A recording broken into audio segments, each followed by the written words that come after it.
Another sample problem for dynamics of rotation. So, ang sabi dito, the angular acceleration of a pulley which will rotate from rest is increased uniformly from 0 to 12 radian per second squared for 4 seconds and then uniformly decreased to 4 radian per second squared during the next 3 seconds of the motion. Na pinapahanap, determine the angular velocity at the end of 4 seconds, then the angular displacement at the end of 4 seconds, and the angular displacement at the end of 7 seconds. So kung papansinin natin, under ito sa variable angular acceleration, since yung acceleration natin is nagbago from 0, from rest, so meaning 0 yung acceleration to 12 radian per second, and then bumaba ulit siya to 4 radian per second. So, pero, ang pagkakaiba is walang binigay na equation. So, papasok to under dun sa motion curves natin. So, first na gagawin natin is i-draw muna natin yung problem para mas ma-visualize natin siya. So, gagawa tayo ng acceleration versus time diagram para mas ma-visualize natin itong problem na to.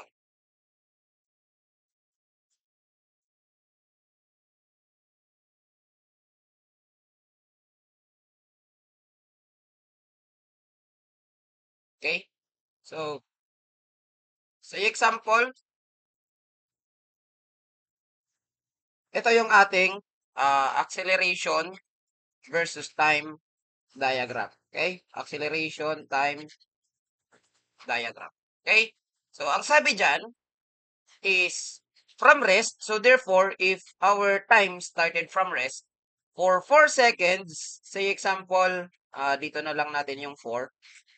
For 4 seconds, yung angular acceleration natin increased from 0 up to 12 radian per second. 0 yung acceleration natin since nakarest siya. So, from 0 to 12. Okay, lagay natin na dito yung 12 radian per second. So, from 0, nag-increase daw up to 12 radian per second yung acceleration natin. Yan. From 0 until 12. To 12 ito. Yan. And then, for the next 3 seconds, during the next 3 seconds, so, for example, dito na natin yung 7. Kasi after 7 seconds na, di ba? 3 seconds. So, nag-decrease daw yung ating acceleration to 4 radian per second squared. So, galing dito, nag-decrease daw to 4. Okay, so example dito natin yung 4 para mas makita natin.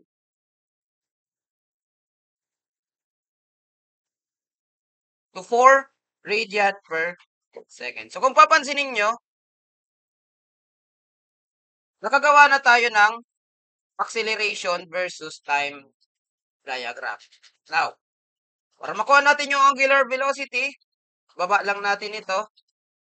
Kuha tayo ng, gamitin natin yung velocity, angular velocity versus time diagram naman.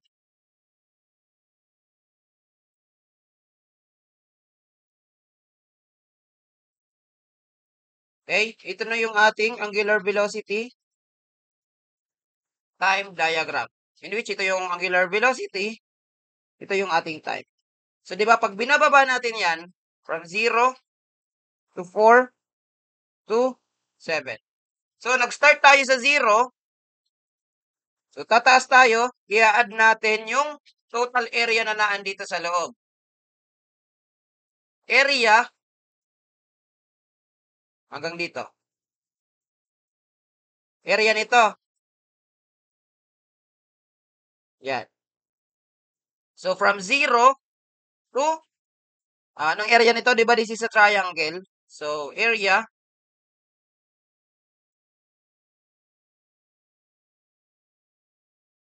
area is equals to 1 half base times height. So, 1 half, yung base natin is 4, and yung height natin is 12. Ayan. Kumbaga yung height niya is 12, so yung base natin is 4. So, 1 half times base natin na 4 times height natin na 12. Makukuha natin siya at 24. Okay, so 24 yung area na naandito sa loob. Now, para makuha natin yung 0, i-add natin ng 24. Sa example, dito natin ilagay yung point na yan. So, 0 plus 24. So, therefore, nandito yung nasa part na 24 natin. So, since first degree itong line na to, so, papasok tayo dito sa second degree. So, pataas yan, pataas. So, sa positive concave. So, therefore, taas yung second degree natin. Second degree curve. Okay? Pataas, ayusin natin.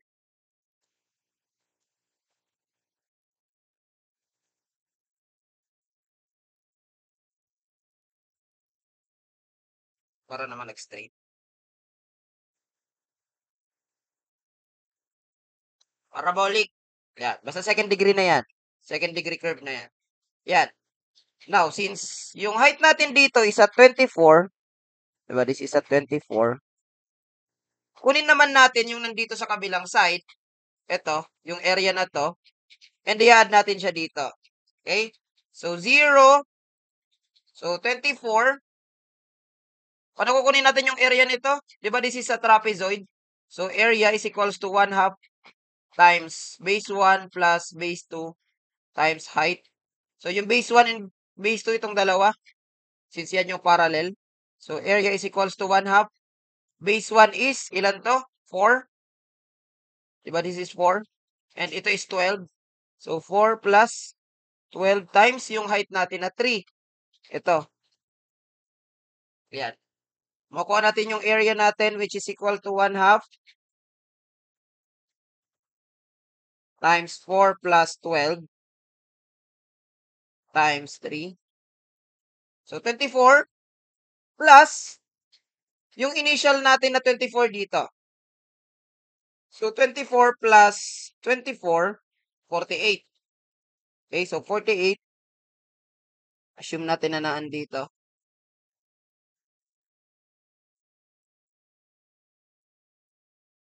Or baka kasi masyadong mataas. Ayusin natin para medyo maayos.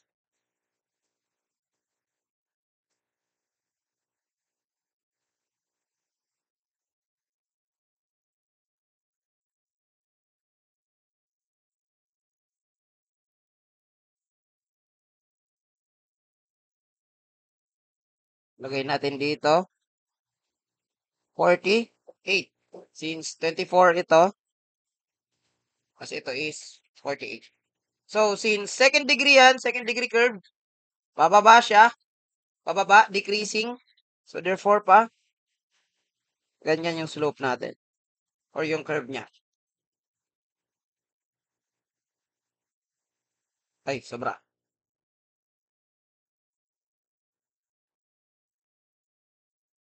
Yan. Okay? So, ito is at 7. And it is at 4. Okay. So, kung papansinin nyo, at 4 seconds, at t is equals to 4, nakuha na natin yung velocity natin which is at 24 radian per second. Using only our motion curves. Okay? So, paano naman natin kukunin yung ating angular displacement? So, from the velocity time diagram, gagawa tayo ng displacement time diagram. Okay? So, displacement time diagram, gagawa tayo.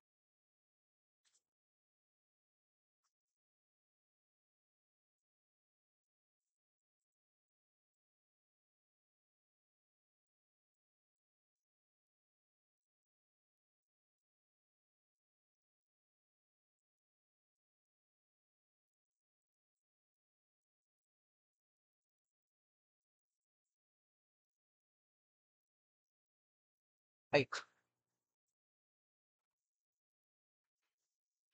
yan. Ito yung displacement, dito yung time. So, displacement, time, diagram.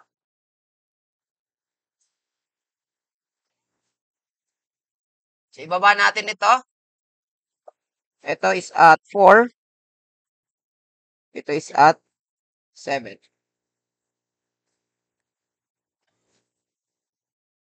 Okay. So, 'di ba pagdating dun sa shear moment natin, pwede nating kunin yung area of this spandrel kasi naka second degree na to, 'di ba?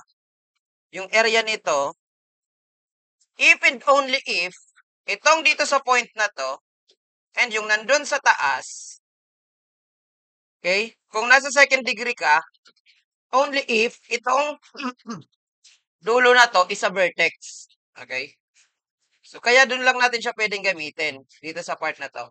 So, if yung point na to, and trace natin siya dito sa taas niya, and it is a vertex, so pwede natin kunin yung area nito, itong area dyan, and i-add natin dun sa baba.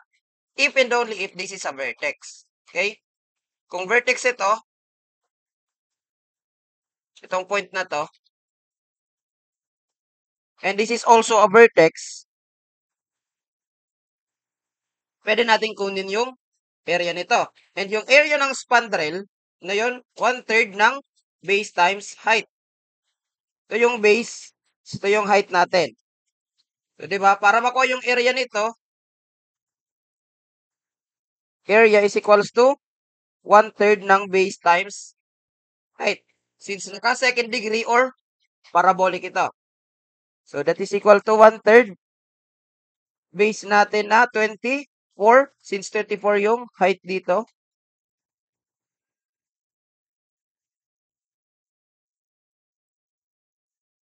Times yung height natin na 4. Calculator, 1/3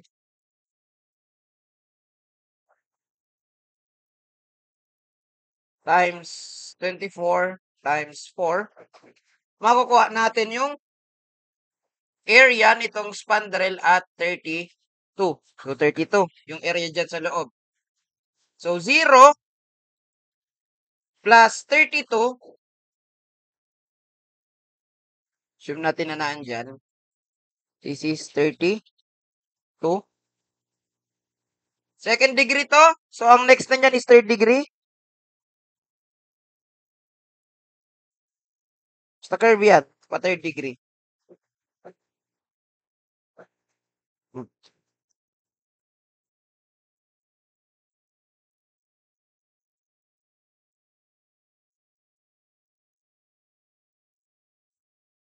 Yan.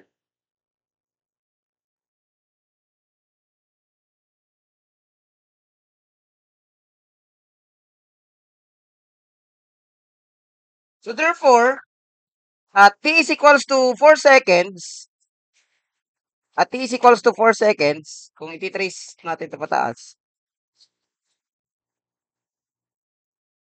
makukuha natin yung displacement natin at 32 radians.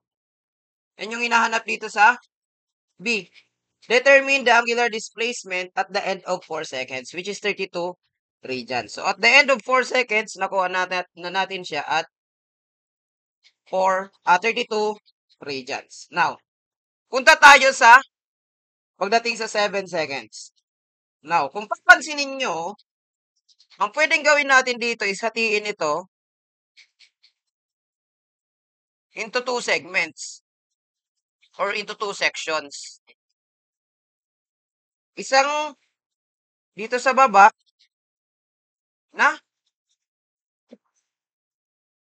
rectangular, tapos di ba yung isa na nandito sa taas na area. Ito dyan sa part na yan.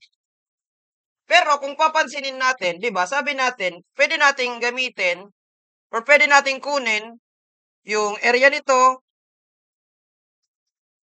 Di ba? If this is 1/3 ng base times height, since spandrel yan, edi ito pa lang natirang dito sa ilalim, itong nandito sa baba is 2/3 ng base times height. Since ito is 1/3. ng base times height. Pero kung papansinin natin, sabi natin, we can only use that if itong point na to, if this point, itong nandito sa dulo na to, pag trace natin siya sa taas, is a vertex. Okay? So kung papansinin nyo, hindi naman to vertex, di ba? Kasi may height pa tayo dito. May height 4 pa tayo dyan. Yan, no? May height 4. So therefore, it is not a vertex. So therefore, we cannot use itong formula na to. Hindi natin pwedeng gamitin. Pag ginamit nyo yun, mamamali tayo. Since this is not a vertex, itong point na to, pag trace natin siya sa taas. Okay? So therefore, hindi pwedeng gamitin yung formula natin na yun. So ang gagawin natin is, we will extend. Alisin muna natin to para hindi nakakalit. We will extend this para i-assume natin siya na gawin nating vertex. So, extend natin ang line na to. Okay? So, pagdating dito sa point na to, vertex na siya. Diba? Vertex na siya.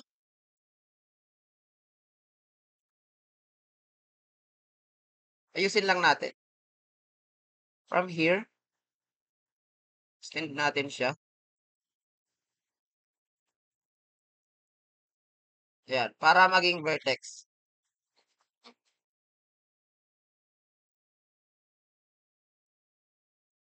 Yan.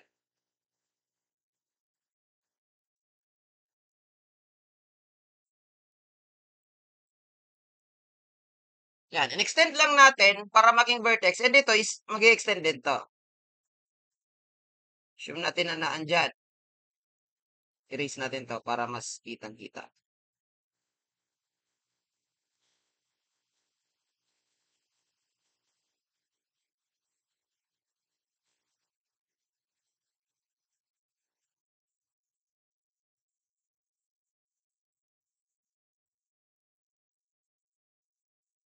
Okay? So, yan.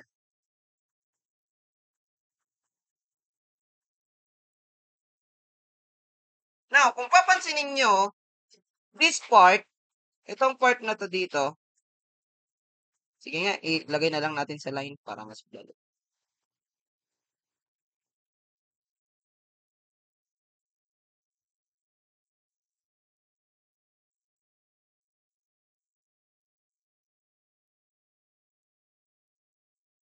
Itong part na to, since yung point na ito, and itong point na to is now a vertex, pwede na natin gamitin yung formula na to.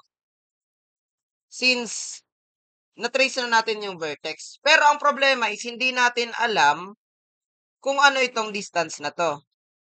Okay? Ito alam natin, this is 4. Okay? Ito is x. Ito is 3. Yan. Itong part na yan, 3 lang yan. And ito is x. Now, we may use, pwede tayong gumamit ng similar triangle to solve for this x. Okay? Usog natin. Gilid natin dito. Kunin natin itong triangle na to.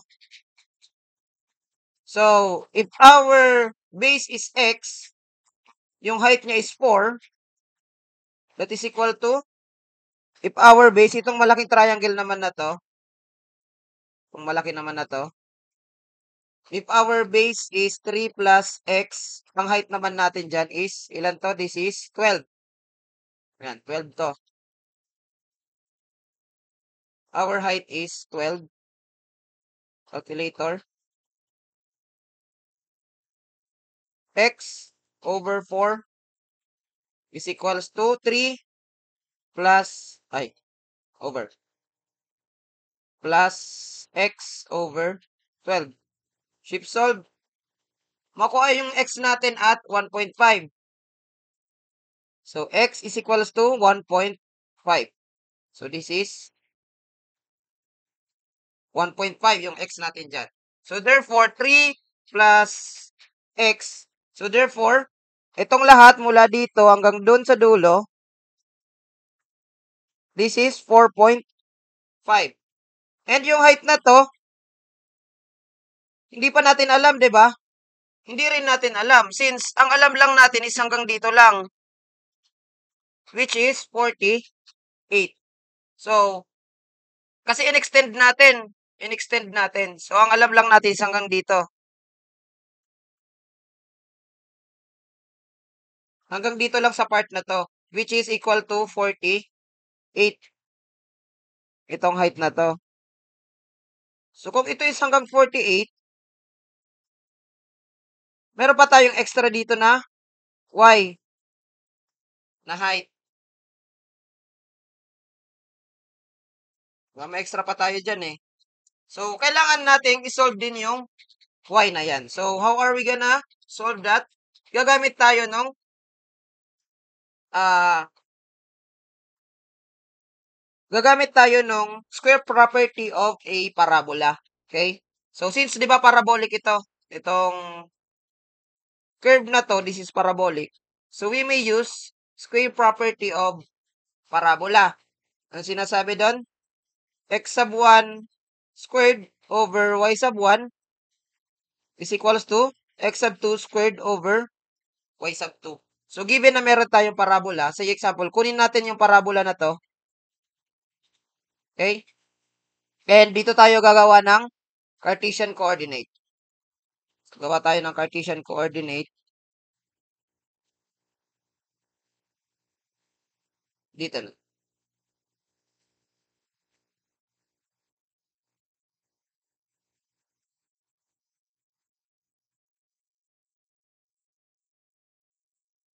And kunin natin yung curve kanina.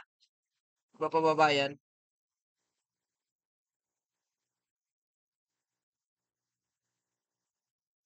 Yan. Sabi natin,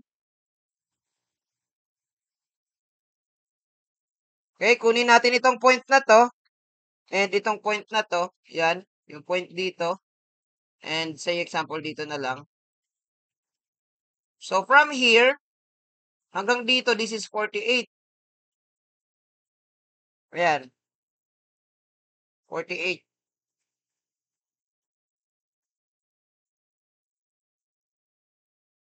So, di ba 48 yan? And, dun sa kabila, mula naman dito, sa may 48, hanggang dun is 1.5.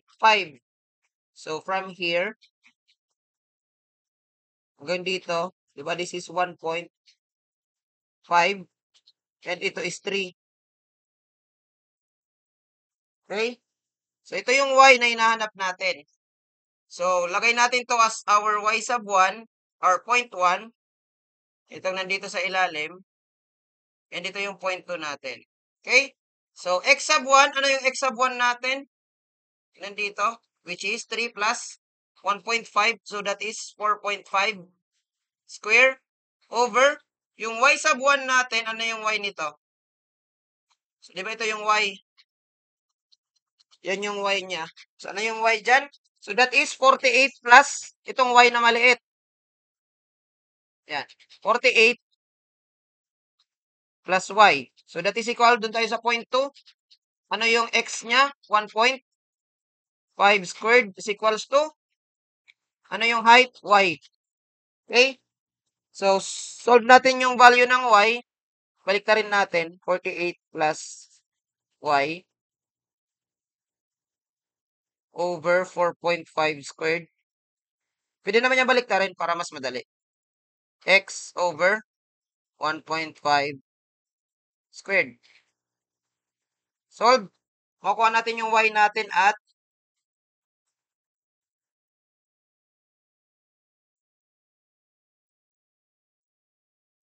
ay, wait, so may error pala. Since itong 48 na to, this 48 is the total height galing dito hanggang dun sa pinakataas. Okay? So, ang kailangan lang natin is from here up to here. Ito lang na height na to. In which, if from pinakababa hanggang pinakataas is 24, di ba 24 lang to? 24 lang to. So, hindi to 48. This is not 48.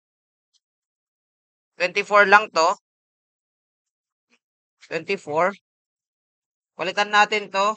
Gawin nating 24. And ito is 24 lang. Okay, so gamit tayo ng calculator. 24 plus x over 4.5 squared plus y over 1.5 squared. Solve. Ay, wait. 24 plus x over 4.5 squared is equals to x over 1.5 squared. If solved, makuha natin yung y natin which is equal to 3. So, if this is 3, ito, so therefore, yung total height natin dito is 27 pala. Okay? So, 27. Now, we can now solve for the total area na naandito sa loob.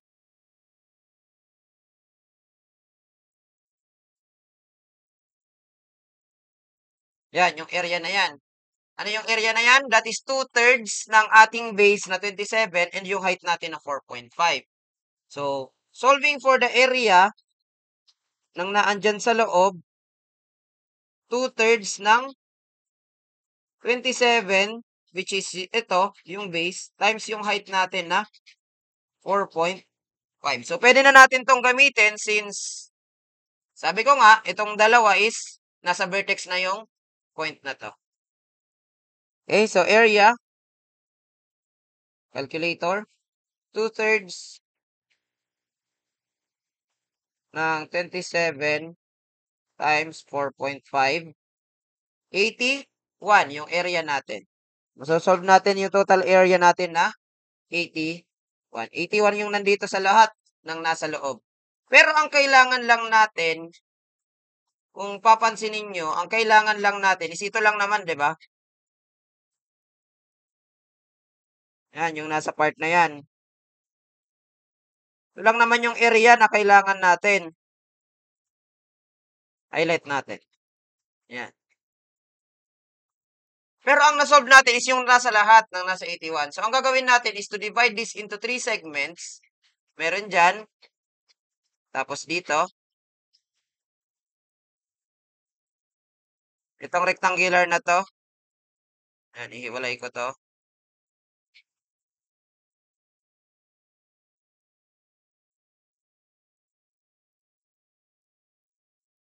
At saka itong nandito sa taas.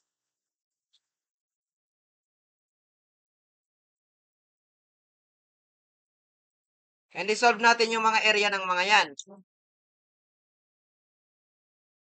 Straight natin. Ayusin natin.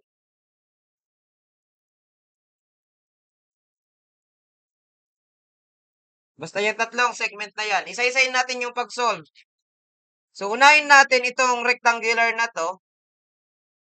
So, di ba yung area lang naman nito is length times width, which is 24 yung height. Yung height natin dyan na 24. Tapos yung width natin dito. Ilan to? From here up to here, that is 1.5. So, 24 times 1.5. Diretso ko na calculator. 24 times 1.5, that is 36. So, 36 itong nandito sa loob. And then, ito is 2/3 ng base natin na 1.5. And yung y natin na equal sa 3. Okay? So, 2/3. Since parabolic din yan, di ba? Parabolic and vertex to. So, pwede natin gamitin. 2/3 ng 1.5 times 3. So, that is 3. So, 3 lang din ito. So, since nakuha natin yung lahat na 81, so yung 81 na nasolve natin kanina, minusan lang natin ng 36, minusan natin ng 3, makukuha natin yung area na nandito sa loob. So, area na nandito sa loob is equals to 81 minus 36 minus 3, that is 42. So, 42 yung naandito sa loob na area. Okay. So, since nakuha na natin yung area na yan, i-add na lang natin yung total area na nandito sa taas. Kailangan natin is the area na nandito. yung 42 plus yung area nitong green na this is 3 and this is 24.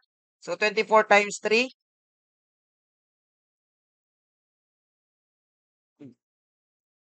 72. So, may 72 pa tayo dyan. So, i-add natin yan lahat. If this is 32, so point na to, 32 plus itong area ng 72. So, mag-add pa tayo dyan ng 72. And itong nandito sa yellow na part which is equal sa 42. So, equal 146. Tignan natin sa point na to. So, third degree na yan. This is 146. So, therefore, 146 radian yung displacement natin at the end of 7 seconds. Medyo mahaba yung solution. Pero gamit na gamit nyo to sa strength of materials. Okay? So, yan yung solution natin sa